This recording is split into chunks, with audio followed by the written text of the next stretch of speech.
Welcome everyone to another video on my channel. Today we're going to be doing a little race recap, recapping my latest race, which was 70.3 Sandusky, Ohio. If this is your first time tuning in, then welcome. And I would definitely go and watch that video or the race video before you watch the recap video, so you don't spoil, or so I don't spoil what happened. It's a great video. My dad was out there filming. He got some great shots. I do a little week of training going into it as well. And then go ahead, hit that subscribe button so you don't miss out on some more fun training videos coming right your way. This one's gonna be a little boring, more of a podcast kind of video, just me talking about the race and whatnot. But the next few videos are gonna be very exciting. I got some meaty workouts filmed, so definitely make sure to stay tuned. But back to this video, like I said, just gonna be going through the race, swim, bike, and run, all the numbers and whatnot, and also have, I think, I put up a poll on my Instagram for questions to answer for this video, and I think I got 2 of them. So I'll answer some of them, or I'll answer both of them during this video, and that'll be it. But before we get started, 2 quick little plugs. To save on any and all nutrition products that I use from my sponsor Raw, you can enter discount code NVDM. Helps me out a bit, really do appreciate it. And new little, not really a sponsor, but a discount code I have. You guys may have seen these new Ride On Zwift headphones. I say Ride On because when you turn them on, it says Ride On, like there's a little voice. Let's see if you guys, I'll play it, see if you guys can hear it.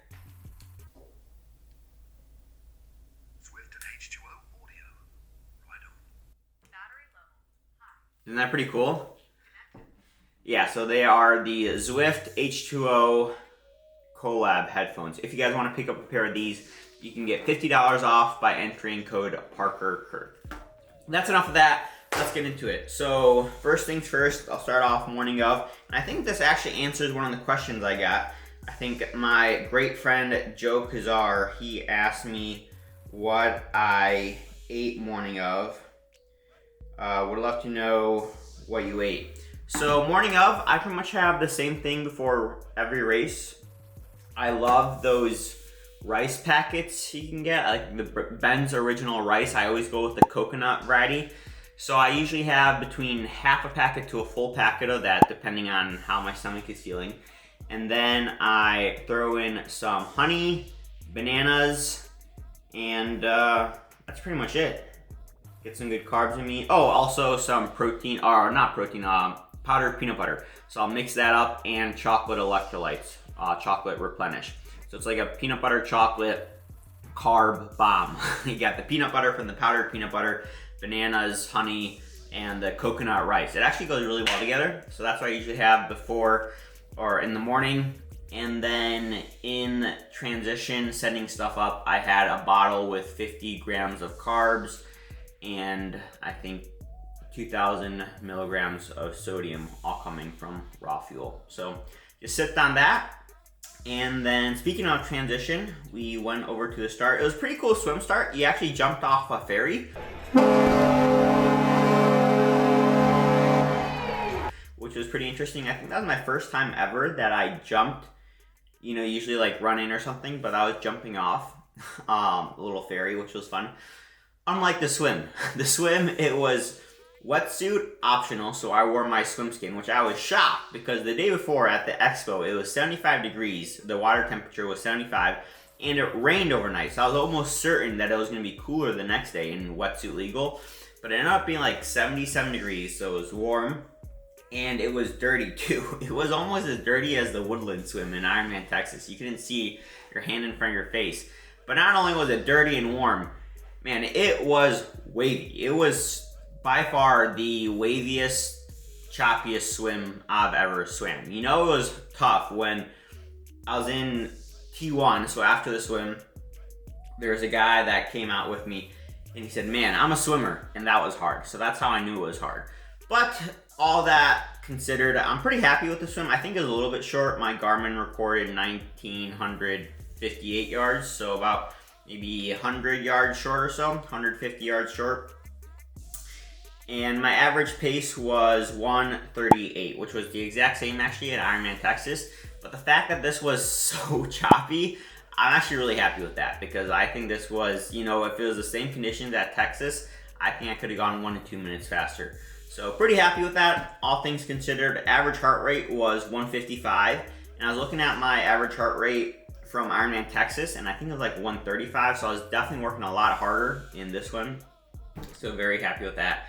My dad told me I had about a 7 to 10 minute deficit coming out of the water, and so I knew it was time to get to work. Go Parker! You're about 10 minutes behind. I think about 10. Coming out of the water in T1, I had a bottle with 25 grams of carbs and 1,000, or was it just, I think it was just, let's see, I think I put it in my notes actually, what I had in T1. 25 grams of carbs, 300 milligrams of sodium, and 120 milligrams of caffeine. So I downed that, hopped on the bike, and boy, we started flying. One of the best bike courses I've ever done. It went from being the worst swim to the best bike. It was, the roads were great conditions, or great road surfaces. Not very windy. We had a bit of a headwind going out, and then a tailwind kind of coming back. I lapped my bike computer right about halfway, and I pushed the same power, just about the same power, maybe like 2 watts less coming back. But my speed, I think I averaged 26 going out and just over 28 coming back. So we definitely had a nice tailwind coming back, which I genuinely appreciated. And now let's get into some of the numbers. So yeah, I set a bunch of PRs. My 20-minute power PR for this year, and then my second all-time highest power, 60-minute power, and 90-minute all-time power. So pretty stoked with that. Normalized power for the entire ride was 285 watts. Average power was 278 watts. Average heart rate was 158. Definitely felt within myself, wasn't overcooking it. And I kind of knew going into this, for those of you that are just tuning in for the first time, I haven't done much running leading up into this race. I did about 3 workouts running in the 3 weeks leading up to this. I was just coming off of an injury, so 10 weeks of not running much at all. So I kind of knew going into this race my run wasn't going to be where I wanted it to be. So my idea was, let's bike our butts off and see what we can do. And so yeah, I pushed the bike, felt strong though. Like I said, didn't really fade on the back half. I averaged, let's see, I'll pull up the file. We can take a look. For the last half, I averaged 276 watts for the second hour, and for the first hour, I averaged 283 watts. So it was definitely a little bit higher in the first half, but it was also the last 5 miles of the course. You're turning and stuff, so that drops the power a bit as well. But really happy with that. Felt great. Nutrition-wise on the bike, I took in, let's see, let me pull up my nutrition notes. So my bike, I had 3 bottles, 2 1-liter bottles and 1 650 ml bottle. Each bottle had the exact same stuff in it. It had 2,200 milligrams of sodium and 100 grams of carbs. And I finished both of the 1-liter bottles, and then I made it through about halfway the 650 ml bottle. And so I ended up taking in 275 grams of carbs and just under 6,000 milligrams of sodium.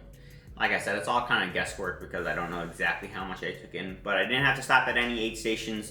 Felt fine. The one thing, I did feel a little bit full coming off the bike, like not carb-wise, just liquid-wise. I think I took in a little bit too much liquid, and the reason behind that is because I was expecting it to be a bit hotter, a bit more humid, and I was expecting honestly to be on the bike for a bit longer. I averaged 27 miles per hour and 2 hours. 2 hours and 3 minutes. So I was hoping, or not hoping, I was expecting to be on the bike for 2 hours and 15 minutes, or give or take. And so all those factors combined, yeah, I think I took in a little bit too much liquid. I think I would have been fine just with 2 liters of water, but I would rather be a little bit over than under, like I was at Texas and have to deal with cramps. Speaking of cramps, I didn't have to cramp at all, or I didn't cramp at all during this race, which I was very happy about. Oh, and one more thing on the bike. I almost forgot to take my swim skin off, actually, getting onto the bike. I was literally leaving transition, about to hop on the bike, and I feel the string from my swim skin, because coming out of the water, I pulled it down, and then I feel the string on my calf. I'm like, oh, I saw my swim skin on. So I stop, I take it off, and I see this young little girl. She's probably 12 years old. And I look at her, and I say, can you please put this, and I speak very slowly, 640. She looked at me with these wide eyes. She says 640. I said 640.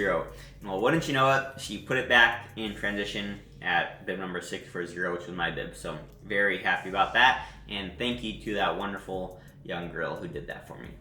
And I forgot to mention, actually, wanted to give a shout out to my great friend and athlete, Rob, because the same thing actually happened to him at our race. And so I was thinking to myself, man, I'm pulling a Rob right now. The only difference is he didn't realize his swim skin was still on until about mile 30 of the bike. So he actually had to stop like during the ride and throw his wetsuit, and he lost it, or he threw it out or left it at transition. I forgot exactly what happened, but yeah, he didn't get his swim skin back. I at least realized it before I got on the bike. So yeah, shout out to Rob. Anyway, second transition, probably one of my best transitions ever. Honestly, wasted no time, minute 42 seconds, stoked with that. And then the run. Yeah, the run, it's definitely not my fastest, but it's also not my slowest. Average 6:15 pace for the half marathon, 1:21:52 on my Garmin. I ended up taking 3 gels on this one, all Mortons from the aid stations. Didn't feel like I was bonking at all. I closed pretty well. Didn't negative split it, but I don't think I really positive split it much either. Pretty much half and half, maybe a few seconds slower. I think I went out at like a 6:12 pace for the first half, and then 6:17 or so for the second half. So not bad. And honestly, all things considered, the fact that I only did 3 weeks of run training and I had my best 70.3 bike ever, I'll take it. So I think that's gonna do it. Oh, I guess I'll answer. Huge shout out to Dylan. He didn't ask a question, but he said you're the GOAT. Thank you, Dylan. I appreciate it. He's currently training for an Ironman. He's gonna crush it. I've been seeing some of his workouts on Strava.